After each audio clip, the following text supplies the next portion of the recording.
I grew up in a gray house plunked in the middle of nowhere, Oregon, where the world felt like it ended at our fence line.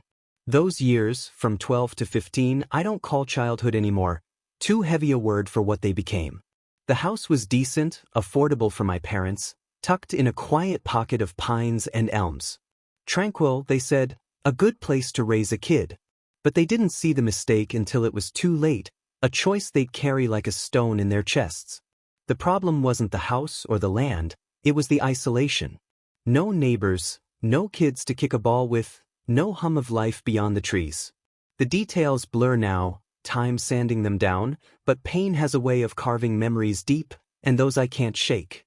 It started when I was 15, restless and bored, drawn to the forest path beside our house. I still see myself standing there, glancing back at the red front door to make sure Mom and Dad weren't watching. The path looked like a dare, twisting into the dark heart of the elms, their branches clawing at the sky. I hesitated, staring into that lifeless gloom, then ran, feet pounding the rugged trail. The air turned cold, sharp, like stepping into a freezer, and a fog hung low, brushing my ankles. It felt wrong, like eyes were on me, tracking every step. My sprint slowed to a jog, then a walk, then stopped. I was lost. The fog thickened, swallowing shapes, and panic clawed my throat. Something was close, watching, its presence heavy as the mist. I scrambled for footprints, mine I hoped, and nearly wept when I found them, faint in the dirt. I followed, heart hammering, until the fog thinned and daylight broke through. But when I reached the tree line, my house was gone.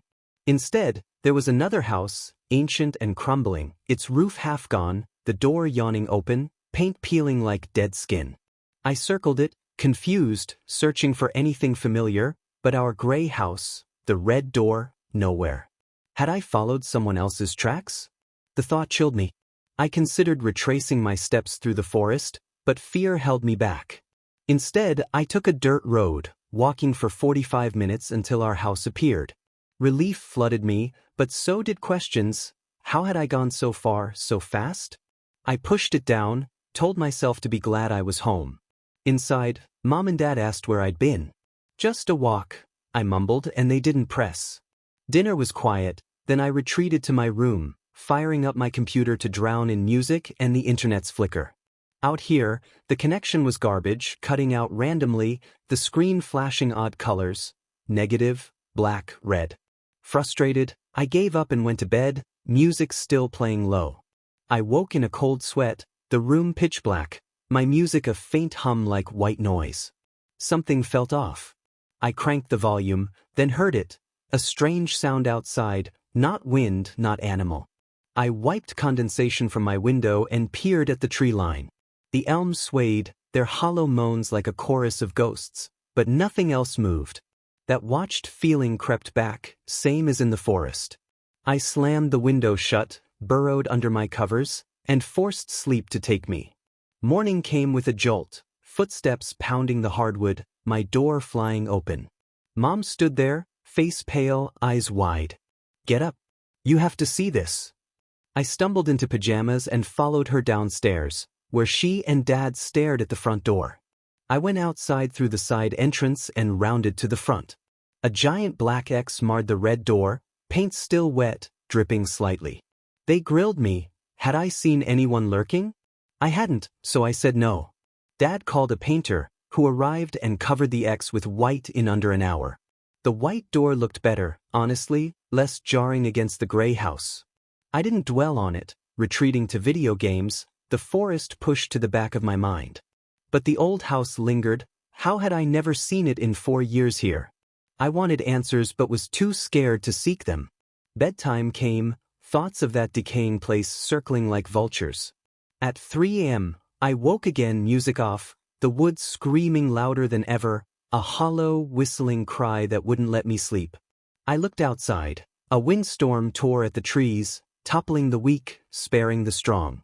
That watched feeling hit again, heavier. My eyes caught movement at the tree line. A girl, young, black hair, white dress, blue eyes glowing in the moonlight. She stared right at me, unmoved by the wind. I bolted downstairs, flung open the door, and ran to where she stood, but she was gone. Then I saw her again, farther along the tree line, still staring. When I stepped toward her, she turned and vanished into the forest. Stupidly, I chased.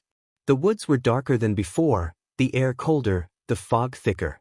She darted through the elms, weaving like she knew every root, while branches snagged me, slowing my steps. Trees crashed behind, but I kept running, driven by questions. I tripped over a branch, sprawling in the dirt, and when I looked up, we were at a clearing. The old house stood there, bathed in moonlight, eerie and still. The girl walked toward it, then turned, her voice frail but echoing.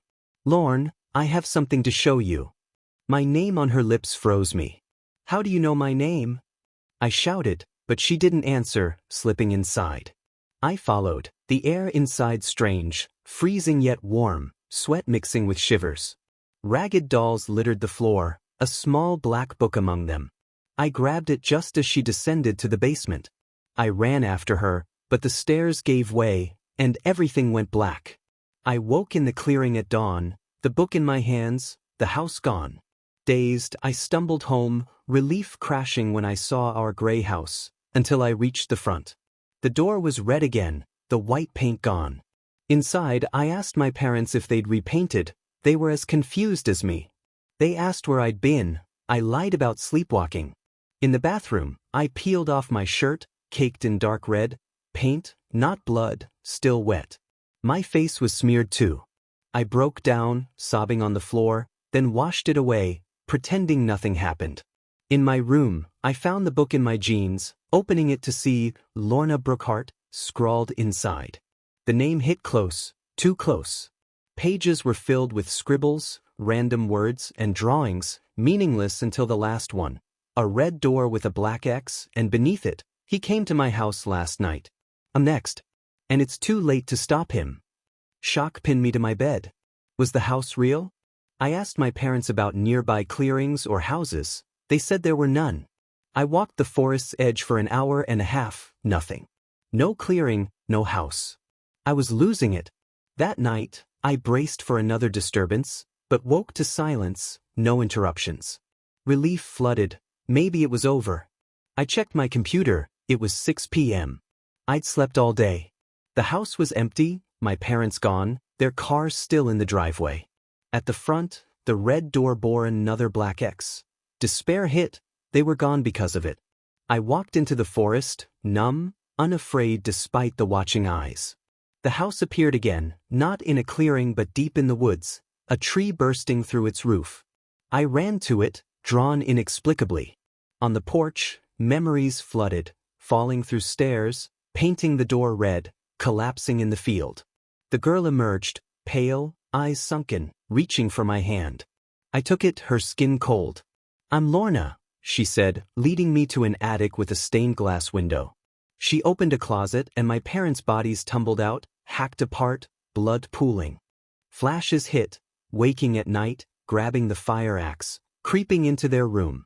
They didn't stir. I swung, their screams cut short as blood sprayed, soaking me, the bed, the walls. I hacked until their eyes dulled, lifeless. I wrapped them in a blanket, dragged them through a windstorm, the trees' wails cheering me. I left them in that house, painted the X, and collapsed in the field, whispers urging me on. Now, staring at their remains, I felt nothing. "Why did you make me do it?" I asked Lorna. "I didn't. You did it on your own." I asked about her diary, the note about being next, but she only said, "Now it's time for me to go." She vanished. Outside, a trail of their blood led from the path. I sat by their bodies, writing in her diary, knowing I was trapped. She'd cursed me, and I'd never leave these woods. Years passed, and I'm still here, waiting for Lorna, for answers, for release. The woods swallowed the sun, life fading around me. The diary's pages are my confession, my curse. I did it for a reason. I was next and couldn't stop it. The flowers she promised would bloom from the dead never did. I guard this place, bound by her trap, a prisoner of the elms, forever waiting in a night that never ends. The gray house was my world once, its red door a beacon in the emptiness. I was 12 when we moved there, Mom and Dad drawn by the quiet, the low price, a chance to start fresh. They didn't see the cost, loneliness that gnawed like winter cold. No friends, no voices beyond the wind's howl through the trees. I'd wander the yard, kicking dirt, dreaming of adventure, but the forest path was all there was. By 15, boredom was a weight, pushing me toward that trail. That first run through the woods, fog curling like smoke, was a thrill laced with dread. The cold wasn't just air, it was alive, pressing against me, watching. When I found those footprints, I thought they were mine, a lifeline. Following them felt like salvation, until they led me to that rotting house, its open door a silent scream. I didn't know then it wasn't a mistake but a pull, something calling me deeper. Back home, I tried to forget, burying myself in music, games, the flickering internet. But the woods never left me. That night, waking to the trees' hollow cries, I felt them again, eyes in the dark. The girl's gaze, blue and glowing, wasn't human. Chasing her was reckless, but I needed to know. The forest seemed to shift, paths twisting, trees leaning in. Her voice, saying my name, cut through me like glass. Inside that house, the air was wrong, a feverish chill that clung to my skin. The dolls, the book, they weren't random, they were pieces of a puzzle I couldn't see. Falling through the stairs was like falling out of the world, and waking in the field, book in hand, felt like waking in a dream that wouldn't end. The red door turning white, then red again, was no coincidence. The paint on my shirt, my face, it wasn't just paint. I knew it even as I lied to myself. The diary's words, Lorna Brookhart, so close to my name, felt like a mirror, reflecting something I didn't want to see. Her note about being next, about it being too late, was a warning I ignored. I thought asking my parents would ground me, but their confusion only deepened mine. Walking the forest's edge, finding no trace of the house, made me question my mind. But it was real. I felt it in my bones, in the way the woods whispered my guilt. Sleeping all day, waking to an empty house, was the final break. The Black X, their car unmoved, it was a sign, a mark of what I'd done. The forest didn't scare me anymore, it owned me. Finding the house again, changed, with a tree piercing its heart, was like seeing my own fate carved in wood. Lorna's hand, cold as death, led me to the truth. Seeing my parents' bodies, I remembered everything. The axe, the blood, their screams. I'd done it, sleepwalking or not, driven by whispers I couldn't resist. The tree's cheers, the blood's weight, the X on the door, it was all me, guided by her. She said I chose it, but it felt like a trap, her curse sinking into me like roots. Now I'm here, writing in her diary, beside the rotting remains of the people I loved. The woods are my prison, the house my cell. Lorna's gone, but her curse lingers, binding me to this place. I wait for the flowers she promised, for redemption that won't come. The sun doesn't rise here anymore, the night is eternal.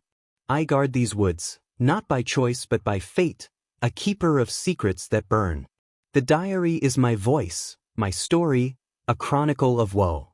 I was next, and now I'm nothing, trapped where life fades and flowers never bloom. The gray house was my beginning, but the forest was my end. Those early years, I was just a kid, lonely but alive, unaware of the darkness waiting. The red door was my anchor, a splash of color in a world of gray. But it was also a signal, a mark for something older, hungrier.